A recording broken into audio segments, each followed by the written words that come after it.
அனைத்து ஆன்மீக நேயர்களுக்கும் வணக்கம். இன்னைக்கு நம்ம பார்க்க போற வீடியோன்னு பார்த்தீங்கன்னா, நவராத்திரி 5ஆம் நாள் வழிபாடு பற்றி தான் பார்க்க போகிறோம்.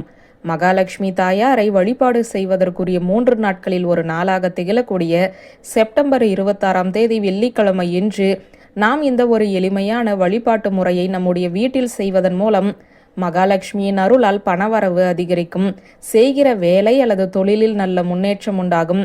அந்த நவராத்திரியின் 5ஆம் நாள் வழிபாட்டை தான் இப்போது பார்க்க போகிறோம். நவராத்திரியின் 5ஆம் நாள் மகாலட்சுமி தாயாரை வைஷ்ணவி தேவியாக வழிபாடு செய்வதற்குரிய நாளாக கருதப்படுகிறது. இன்றைய தினத்தில் நாம் நவதுர்கையில் ஸ்கந்த மாதாவை வழிபாடு செய்ய வேண்டும்.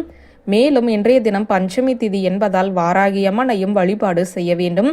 இப்படி 3 தெய்வங்களை ஒரு சேர வழிபாடு செய்வதற்குரிய ஒரு சிறப்பான வழிபாட்டு முறையை தான் இப்போது பார்க்க போகிறோம். வைஷ்ணவி தேவியை வழிபாடு செய்வதற்குரிய நேரமாக மாலை 5:30 மணியிலிருந்து 11:30 மணி வரை இருக்கிறது. இன்றைய தினத்தில் நாம் வைஷ்ணவி தேவிக்கு சிவப்பு நிற துணியை பயன்படுத்தி அலங்காரம் செய்து கொள்ள வேண்டும். அதோடு மட்டுமல்லாமல் வாசனை மிகுந்த பாரிஜாதம், முல்லைப்பூ, மல்லிப்பூ, மனோரஞ்சிதம் போன்ற பூக்களை பயன்படுத்தி அலங்காரமும் அர்ச்சனையும் செய்து கொள்ளலாம். மாதுளம்பழத்தை நெய்வேத்தியமாக வைப்பது, பூம்பருப்பு சுண்டல், தயிர் சாதம், ஏதாவது ஒரு இனிப்பு வகைகள் போன்றவற்றையும் நெய்வேத்தியமாக வைக்க வேண்டும். அம்மனுக்கு முன்பாக 5 நல்லெண்ணெய் தீபங்களை வடக்கு திசை பார்த்து ஏற்றி வைத்துக் கொள்ளுங்கள். பிறகு வைஷ்ணவி தேவியின் மந்திரமான ஓம் க்ளீம் வைஷ்ணவி தேவியே நமோ நமக எனும் மந்திரத்தை 108 முறையும், ஓம் க்ரீம் ஸ்கந்தமாதா நமக எனும் ஸ்கந்தமாதா மந்திரத்தை 54 முறையும் கூறி அர்ச்சனை செய்து வழிபாடு செய்ய வேண்டும். இன்றைய தினம் வீட்டிற்கு வரும் சுமங்கலி பெண்களுக்கு சிவப்பு நிற ரவிக்கை துணியோடு சுண்டல், இனிப்பு வகைகள், தாம்பூல செட்டை கொடுத்து மனநிறைவோடு வழி அனுப்பி வைக்க வேண்டும். இந்த நாளில் இரவு 7:30 மணியிலிருந்து 8:45 மணிக்குள் பஞ்சமி தீபத்தை ஏற்றி வாராகியம்மனை வழிபாடு செய்ய வேண்டும். ஒவ்வொரு மாதமும் வளர்பிறை பஞ்சமி நாளில் எப்படி வாராகி அம்மனை வழிபாடு செய்வோமோ அதே முறையில் கிழங்கு வகைகளை வைத்து செவ்வரளி பூக்களை மாலையாக தொடுத்து வாராகி அம்மனை வழிபாடு செய்ய வேண்டும். அவ்வாறு வழிபாடு செய்யும் போது ஓம் நமோ வராக தேவியே நமோ நமக எனும் மந்திரத்தை 11 முறை கூறி பஞ்சமி தீப சுடரொளியில் வாராகி அம்மனை தரிசனம் செய்து வழிபட வேண்டும். நவராத்திரியின் 5ஆம் நாள் இந்த முறையில் அம்மனை வழிபாடு செய்பவர்களுக்கு வேலை, தொழிலில் நல்ல முன்னேற்றம் ஏற்படுவதோடு வருமானமும் அதிகரிக்கும். நவராத்திரியின் 5வது நாளில் வாராகியை அலங்காரம் எப்படி செய்யலாம் என்று பார்ப்போம். இன்று பஞ்சமி திதி, நவராத்திரியின் 5ஆம் நாள். இந்த நாளில் கூடுதல் சிறப்பு என்னவென்றால் வெள்ளிக்கிழமையோடு சேர்ந்து பஞ்சமி திதி வந்திருப்பது. அந்த லக்ஷ்மி ஸ்வரூபமாக திகழும் வாராகி அன்னையை இப்போது நான் சொல்லக்கூடிய முறையில் அலங்கரித்து வழிபாட்டை செய்தால் உங்களுடைய வாழ்க்கையும் வாழ்நாள் முழுவதும் அலங்காரத்தோடு அழகாக இருக்கும். வாராகியை அலங்கரிக்க வேண்டும் என்று சொன்னதுமே பயப்படாதீங்க. தங்கம், வெள்ளி, வைடூரியம், பட்டாடை என்றுமே அவள் கேட்க மாட்டாள். உங்களுடைய அன்பும் ஆசையும் நம்பிக்கையோடு சேர்த்து இந்த ஒரு எளிமையான அலங்காரத்தை அவளுக்கு செய்து பாருங்கள். உங்கள் வாழ்க்கை பின்பு அழகாக மாறிவிடும். நம்மில் பெரும்பான்மையானவர்கள் வீட்டில் வாராகியின் சிலை அல்லது வாராகியின் திருவுருவப்படம் இருக்கிறது.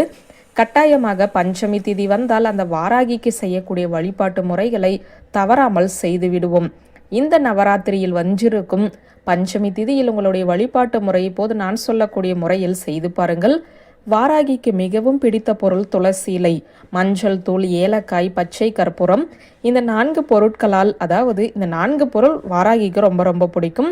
இதில் வாராகிக்கு அபிஷேகம் செய்து பின்பு இந்த பொருட்களை எல்லாம் நைஸாக அரைத்து அந்த பொடியை எடுத்து வாராகியுடைய நெற்றியில் ஒரு திலகமாக வைத்து அதற்கு மேலே குங்கும பொட்டு வைத்து வாராகிக்கு ஒரு அழகான ஆடை உடுத்தி உங்களால் முடிந்த ஆபரணங்களை போட்டு வாசனை நிறைந்த பூ போட்டு அலங்காரம் செய்து வழிபாடு செய்து பாருங்கள். வாராகியுடைய மனம் குளிர்ந்து போகும்.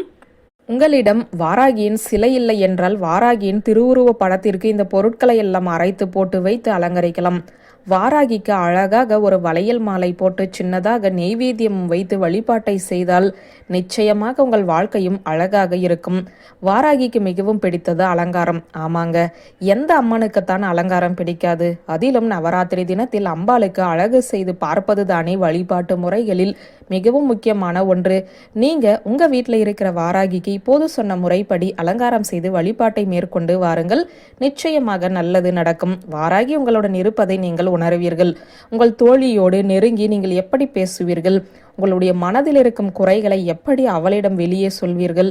அதே போல வாராகியை நீங்கள் கொஞ்சம் கொஞ்சமாக நெருங்கினீர்கள் என்றால் உங்கள் தோழி போல வாராகி மாறி மீண்டும் அவள் உங்களிடம் பேச தொடங்கி விடுவாள். நீங்கள் வாராகியை உணரக்கூடிய பாக்கியமும் கிடைக்க வேண்டும் என்றால் இப்போது சொன்ன இந்த எளிமையான வழிபாடு நிச்சயம் கை கொடுக்கும். எங்கள் வீட்டில் வாராகி சிலையோ திருவுருவ படமோ இல்லை, அவளை பூஜை அறையில் வைப்பதற்கு எங்கள் வீட்டில் அனுமதியும் இல்லை, நாங்கள் என்ன செய்வது? உங்கள் வீட்டில் ஏதோ ஒரு அம்மன் படம் இருக்கிறது, அந்த அம்மனை வாராகியாக பாவித்து அந்த அம்மனுக்கு கூட இப்போது நான் சொன்ன இதே முறைப்படி பொட்டு வைத்து அலங்காரம் செய்து வாராகி வாராகி என்று அந்த அம்மனை கூப்பிட்டு வழிபாடு செய்து பாருங்கள்.